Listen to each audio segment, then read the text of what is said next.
오늘은 유럽에서는 워런 버핏의 버금가는 영향력을 가진 인물, 금융 전문가이자 투자자 겸 경제 칼럼가인 앙드레 코스톨라니의 저서 주식 투자 심리학의 비밀의 내용을 다뤄볼 건데요. 그는 이렇게 말합니다. 주식시장은 단기적으로는 심리게임이고 장기적으로는 이성의 경기다. 시장을 이길 생각 말고 시장을 이해하라. 시장에서 돈을 벌려면 다른 사람들이 겁낼 때 용기를 내라 라고 말이죠. 자, 그러면 이 질문부터 시작해 볼까요? 나는 주식시장에서 왜 꾸준한 수익을 내지 못할까요? 여러분, 이 질문에 정직하게 답해 보세요.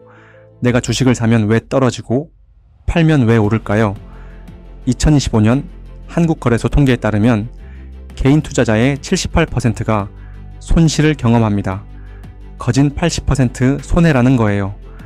그런데 더 충격적인 사실은 이들 대부분이 똑같은 실수를 매일 반복한다는 겁니다. 오늘 따면 기분 좋아 고기 쏘고, 내일 잃으면 기분 나빠 부부싸움하고, 지금 우리가 그러고 있는 거예요. 그래서 오늘 여러분께 공개할 내용은 부부싸움 방지용 영상이 될 것 같습니다. 월스트리트의 전설적인 투자자 앙드레 코스톨라니가 70년간 발견한 주식 투자의 비밀을 그의 저서 투자 심리의 비밀의 내용으로 알아봅니다. 이 영상 하나면 여러분이 지금까지 왜 부부싸움만 해왔고 왜 손해만 봤는지, 그리고 앞으로 어떻게 해야 하는지 명확하게 알게 됩니다. 결론부터 말씀드리면 내가 주식으로 손해보는 이유는 사실은 단 하나입니다. 대중심리의 노예가 되었기 때문입니다. 무슨 소리냐고요? 코스톨라니는 이렇게 말하는데요. 증권시장은 90%가 심리로 움직인다. 그는 경제지표도 기업 실적도 아닌 바로 투자자들의 집단 심리가 주가를 움직인다고 말하고 있는 겁니다. 구체적으로 설명하면 주식시장에는 세 가지 순환 국면이 있습니다. 1단계는 조정 국면입니다. 폭락 후 가격이 적정 수준으로 회복되는 시기를 말하는 거예요. 2단계는 적응 국면인데요. 호재에는 오르고 악재에는 떨어지는 정상적인 시기를 말합니다. 3단계는 과장 국면이라고 하는데요.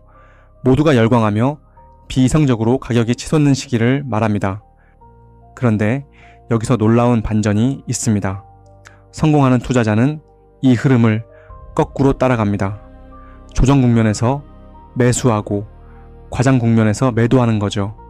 반면 대부분의 사람들은 과장 국면에서 이제 오르겠지 하며 사들이고 조정 국면에서 더 떨어지겠지 하며 공포에 팝니다. 여기서 웃긴 점이 하나 있는데요. 이런 말들은 너무나 유명해서 이미 주식을 하고 있는 모두가 알고 있는 사실이라는 거예요. 그런데 실제로 그렇게 하는 사람은 전체의 5%가 채 안 된다는 사실인 거죠. 왜 이런 일이 벌어질까요? 행동경제학의 창시자 데니얼 카너먼은 노벨 경제학상을 받은 연구에서 이를 전망 이론으로 설명했습니다. 인간은 이익보다 손실의 2배나 더 민감하게 반응합니다. 100만 원을 벌었을 때의 기쁨보다 100만 원을 잃었을 때의 고통이 2배나 더 크다는 거죠. 그래서 주가가 조금만 떨어져도 더 잃기 전에 팔아야 해 라는 공포에 사로잡힙니다. 여기에 군중심리가 더해집니다. 대중의 미망을 쓴 귀스타브 르봉은 이렇게 말했습니다. 100명의 천재를 한 공간에 모아두면 그들은 이성이 아닌 감정에 지배당한다. 실제로 2021년에 있었던 게임스톱 사태를 기억하시나요? 레딧 커뮤니티의 집단적 열광이 주가를 400달러까지 끌어올렸고 그 뒤 90% 폭락했습니다. 이게 바로 과장 국면의 전형적인 예입니다. 코스톨라니는 이를 큰 손과 작은 손의 법칙으로 설명합니다. 주가가 오를수록 주식은 심리적으로 안정된 큰 손에서 심리적으로 불안정한 작은 손으로 이동합니다. 모든 주식이 작은 손에게 넘어가는 순간 그때가 바로 폭락 직전입니다. 2025년 현재 여러분은 어느 국면에 있다고 생각하시나요? 저는 여기서 몇 가지 경고 신호를 드리겠습니다. 첫 번째 신호는 주변에서 주식 이야기가 화제의 중심일 때입니다. 코스톨라니는 말합니다. 주식 투자가 장안의 화제거리가 되는 순간 무조건 하차하라 라고 말이죠. 아, 저도 회사에서 지금 주식 미쳤다고들 난리입니다. 그리고 2021년 동학개미 열풍 때가 딱 이랬죠. 그 직후 코스피는 3,300에서 2,200까지 떨어졌습니다. 두 번째 신호는 이번엔 다르다는 말이 나올 때입니다. 비이성적 과열의 저자 로버트 쉴러 교수는 버블 직전마다 이 말이 등장한다고 경고했습니다. 2000년 닷컴 버블 때는 인터넷 기업은 전통적 가치평가가 안 통한다 라는 말이 나왔죠. 2008년 서브프라임 때는 부동산은 절대 떨어지지 않는다 고들 했습니다. 하지만 결과는 어떻게 되었을까요? 세 번째 신호는 신규 계좌 개설이 폭증할 때입니다. 2024년 4분기 기준 국내 주식 계좌 수가 620만 개를 돌파했습니다. 인구보다 많은 계좌 수가 존재하는 거예요. 이게 무엇을 의미할까요? 미친 듯이 돈을 벌고 싶은 사람이 많은데 소문을 듣고 주식시장에 모인 겁니다. 돈을 벌 수 있는 기회라고 생각하고들 말이죠. 그런데 이들의 대부분은 돈을 잃고 떠날 것이거든요. 그렇다면 우리는 구체적으로 어떻게 투자를 해야 할까요? 앙드레 코스톨라니와 세계적인 투자 대가들의 성공하는 투자 공통 원칙 5가지를 먼저 말씀드릴게요. 원칙 1. 절대 빚으로 투자하지 마라. 저서 현명한 투자자의 벤저민 그레이엄도 강조했죠. 신용을 쓰지 않는 사람만이 자신의 생각을 온전히 따를 수 있다. 왜일까요? 빚이 있으면 시간이 당신의 적이 되기 때문입니다. 조정 국면에서 견뎌야 하는데 빚은 당신을 조급하게 만듭니다. 원칙 2. 뉴스를 따라가지 마라. 시세가 뉴스를 만드는 것이지 뉴스가 시세를 만드는 게 아닙니다. 좋은 뉴스가 나왔는데 주가가 떨어진 경험 있으시죠? 그건 이미 그 호재가 가격에 반영되었다는 뜻입니다. 코스톨라니는 이를 팩텀 포플릭 현상이라고 불렀습니다. 원칙세, 군중과 반대로 움직여라. 저서 시장의 마법사들에 등장하는 조지 소로스는 말했습니다. 세상이 옳다고 여길 때 당신도 옳다면 당신은 틀렸을 가능성이 높다. 구체적 방법은 공포지수, 즉 VIX가 높을 때 사고, 낮을 때 매도하는 겁니다. 2020년 3월 코로나 폭락 때 VIX는 80을 찍었습니다. 그때 산 사람들은 지금 어떻게 되었나요?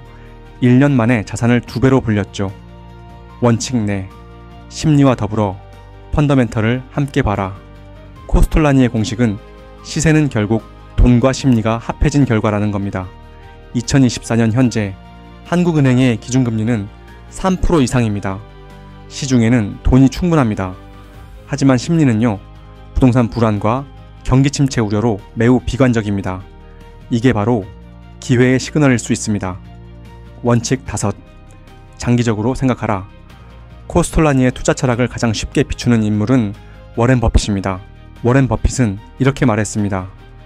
주식을 10년 이상 보유할 자신이 없다면 10분도 보유하지 말라. 그의 핵심 철학은 단기 가격이 아니라 기업의 가치를 사라는 거죠. 좋은 기업은 시간이 지날수록 가치가 복리로 성장하고 시장의 단기 변동은 예측 불가하지만 기업의 실적은 장기적으로 주가를 결정한다는 겁니다. 워런 버핏뿐만 아니라 벤저민 그레이엄은 시장은 단기적으로 투표기계지만 장기적으로는 저울이다 라고 말했고, 피터 린치는 당신이 가진 주식을 오래 보유하라. 위대한 기업은 매년 조금씩 더 나아진다 라고 말했습니다. 이유는 다 비슷비슷합니다. 세계적인 부를 이룬 주식 대부들은 대부분 장기 투자, 즉 차트가 아닌 기업의 가치에 투자를 했습니다. 하지만 코스톨라니는 투자를 하는 것은 좋으나 증권시장 중독에 대해서는 정말 조심해야 한다고 말했는데요. 그가 설정한 자가진단에 여러분도 응해보시길 바랍니다. 다음 질문에 이라고 답한 항목이 3개 이상이면 당신은 위험하다라는 신호라는 건데요. 시작해 볼게요. 1. 주가, 즉 차트를 하루에 10번 이상 확인한다. 2. 주식 관련 유튜브와 관련 커뮤니티를 매일 본다. 3. 이 종목 어때요? 라고 주변 사람에게 자주 묻는다. 넷. 손실이 나면 본전만 찾자는 생각으로 매수할 생각, 즉 물타기 할 생각만 든다. 5. 수익이 나면 원칙 매도고 뭐고 더 오를 것 같아 팔지 못하고 안절부절한다. 이 5개의 증상들이 3개 이상 있다면 여러분은 중독의 초기 단계라고 그는 말합니다. 그의 친구는 이 중독으로 신경소외약까지 걸렸다가 모든 주식을 팔고 나서야 정상으로 돌아왔습니다. 이에 대한 해결책은 간단합니다. 바로 규칙 기반의 투자를 하는 것이죠. 여러분의 흥분되는 그 감정, 이성을 마비시키는 그 감정은 주식시장에서는 아무짝에도 쓸모없고 여러분을 그냥 지옥으로 멱살 잡고 끌고 가는 악마 같은 존재거든요. 여윳돈이니까 괜찮다고요. 차트 기법상 반등 줄 때 팔 거라고요. 1번, 2번이 결국 습관을 만드는 거예요. 단 한 번 감정대로 움직였다가 개미들이 95%는 돈을 못 버는 겁니다. 고치기 정말 어려운 게 습관이고 이길 수 없는 게 감정입니다. 그래서 규칙과 원칙을 지키느냐, 지키지 못하느냐가 오늘 주제의 이성적인 모멘텀인 거예요.